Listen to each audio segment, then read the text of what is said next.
নমস্কার, ব্রেকিং বাংলায় আপনাদের স্বাগত। আমি জয়ন্ত মজুমদার। আগামী 26শে ডিসেম্বর মঙ্গলবার কলকাতা আসছেন স্বরাষ্ট্রমন্ত্রী অমিত শাহ। না, তবে এবার তিনি কোনো পাবলিক মিটিং করবেন না, বিজেপি সূত্রে যেটা খবর, রাজ্য বিজেপি সূত্রে। তিনি এবার সাংগঠনিক বিষয় নিয়ে বৈঠক করবেন এবং মূলত রাজ্য বিজেপির কোর কমিটির নেতারা সেই বৈঠকে থাকবেন। রাজ্য সভাপতি সুকান্ত মজুমদার, শুভেন্দু অধিকারী সহ যারা রয়েছেন, এবং সঙ্গে থাকবেন কেন্দ্রীয় পর্যবেক্ষক সুনীল বনসাল, মঙ্গল পাণ্ডে, অমিত মালবিয়া, এরা যারা রয়েছেন এ রাজ্যে কেন্দ্রীয় পর্যবেক্ষক হিসেবে তারা থাকবেন। তো এই অমিত শাহ লোকসভা অধিবেশনের পরে বাংলায় আসবেন, এটি কয়েকদিন আগেই ঘোষণা করেছিলেন রাজ্য সভাপতি, এবং তিনি বলেছিলেন যে অমিত শাহ এ রাজ্যে আসছেন। তো পাবলিক মিটিং না করলে তার মূলত সাংগঠনিক বিষয় নিয়ে আলোচনা করবেন। তো সেই নিয়েই হচ্ছে বঙ্গ বিজেপির অন্দরে চর্চা শুরু হয়েছে, যে নেতাদের ইতিমধ্যেই হাঁটু কাঁপা শুরু হয়েছে। কারণ গত 29শে নভেম্বর অমিত শাহ কলকাতা এসেছিলেন, আপনারা জানেন, মিটিং করেছিলেন। সেই মিটিংটি ফ্লপ হওয়ার কারণটা অবশ্যই হচ্ছে তিনি নিশ্চিতভাবেই রাজ্য নেতাদের কাছে কৈফিয়ত তলব করবেন বলে বিজেপির দলের অন্দরে চর্চা শুরু হয়েছে।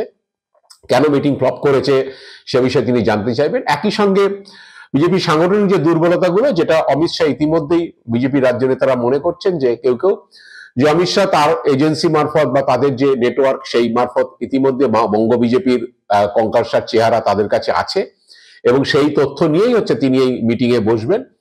কারণ ইতিমধ্যেই যেটা জানা যাচ্ছে যে রাজ্য বিজেপির তরফে যে মাস 6 আগেই বুথ কমিটি তৈরি করার যে নির্দেশ দেওয়া হয়েছিল 100% বুথে, সেটা তৈরি করাতে হচ্ছে রাজ্যে বিজেপি ফেল করেছে।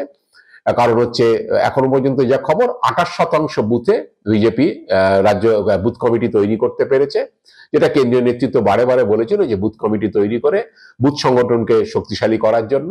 কিন্তু রাজ্য বিজেপির নেতারা সেখানে ফেলিওর হয়েছেন, এবং নভেম্বর ডিসেম্বরে যে ভোটার লিস্টের যে কি বলে পরিমার্জন, নতুন নাম তোলা, পরিবর্জন, এইসব যেগুলো ছিল কারেকশন বা নতুন নাম তোলার বিষয়টা, সেগুলো হচ্ছে ব্যাপারও হচ্ছে যে বুথ লেভেল এজেন্ট দেওয়া হয়, সেখানে 20-22% বেশি এজেন্ট বিজেপি দিতে পারেনি রাজ্য বিজেপি।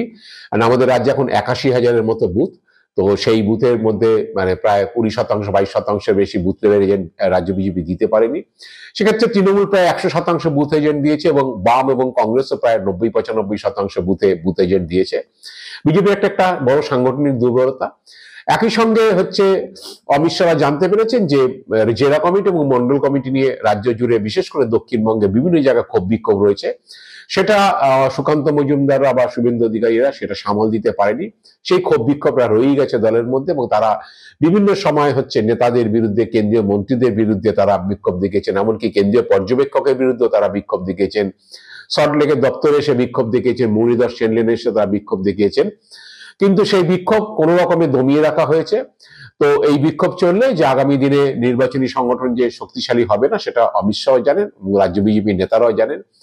তো সেই বিষয়ে অমিত শাহ কি বলে তাদের জবাব দিয়ে চাইবেন যে কেন বুথ কমিটি তৈরি হয়নি, কেন বুথ লেভেল এজেন্ট দিতে পারেনি, এগুলো নিয়ে তিনি জবাব দিয়ে চাইবেন। কেন তার সভা ফ্লপ করেছিল সে বিষয়ে তিনি জবাব দিয়ে চাইবেন।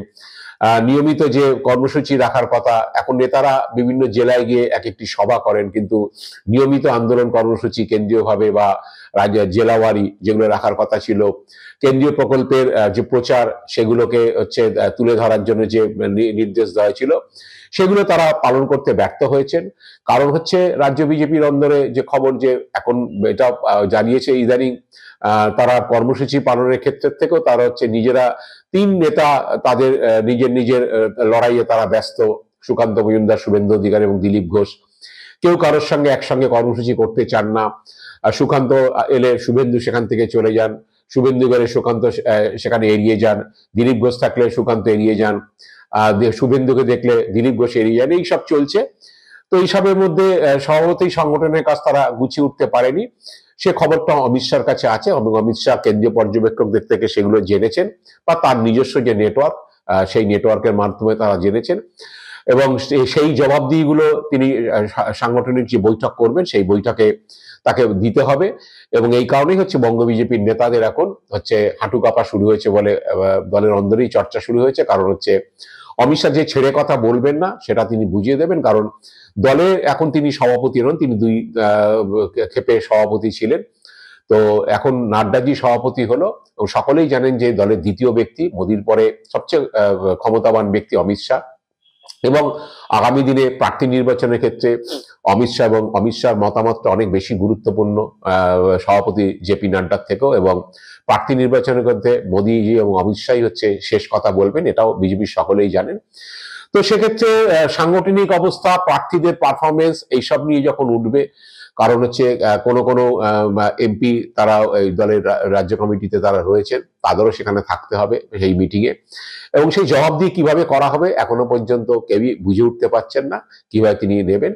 এবং একই সঙ্গে যেটা জানা যাচ্ছে যে অমিত শাহ এই সব খতিয়ানগুলো নামার পরে দলে একটা ঝাড় তিনি দেবেন নেতাদের, এটা বুঝতেই পারছেন নেতারা।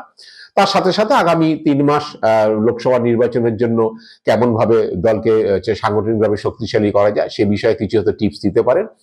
তো এখন যেটা নিচুতলার কর্মীরা বলা বলি করছেন যে টিভিতে অনেক বড় বড় বুকনি মারা যায়, টিভিতে আমাদের নেতারা বড় বড় বুকনি রোজই মারছেন, কিন্তু সাংগঠনিকভাবে তারা সেভাবে দলকে তৈরি করেননি বা তৈরি করার চেষ্টাও করেননি, কারণ নিজেরাই নিজেদের মধ্যে লড়াইয়ে ব্যস্ত এবং সেই লড়াইয়ের ছাপটা পড়েছে সংগঠনের মধ্যেও।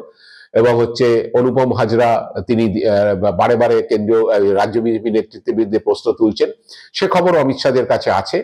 এবং যে অনুপম হাজরা সবচেয়ে অবান্তর প্রশ্ন তুলছে তাও না, কিন্তু সেটা কেন্দ্রীয় নেতৃত্ব জানে।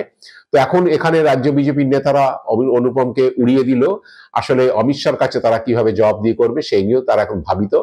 তো অমিত শাহ কি টিপস দেন বা অমিত শাহ নেতাদের কি পরামর্শ দেন বা কতটা ছাড় দেন, সেই দিকে বিজেপির নেতৃত্ব এবং দলীয় কর্মীরা তাকিয়ে আছেন। আগামী 26শে ডিসেম্বর অমিত শাহজি কি করেন, আমরাও নজর রাখবো অমিত শাহজির মিটিং এ কি হয় শেষ পর্যন্ত, এবং তিনি আলটিমেটলি বিজেপির রাজ্য নেতাদের হচ্ছে কি বলে কতটা তাদের সমালোচনা করেন বা কতটা তাদের হচ্ছে বুস্ট আপ করেন, সেদিকে আমাদের নজর থাকবে।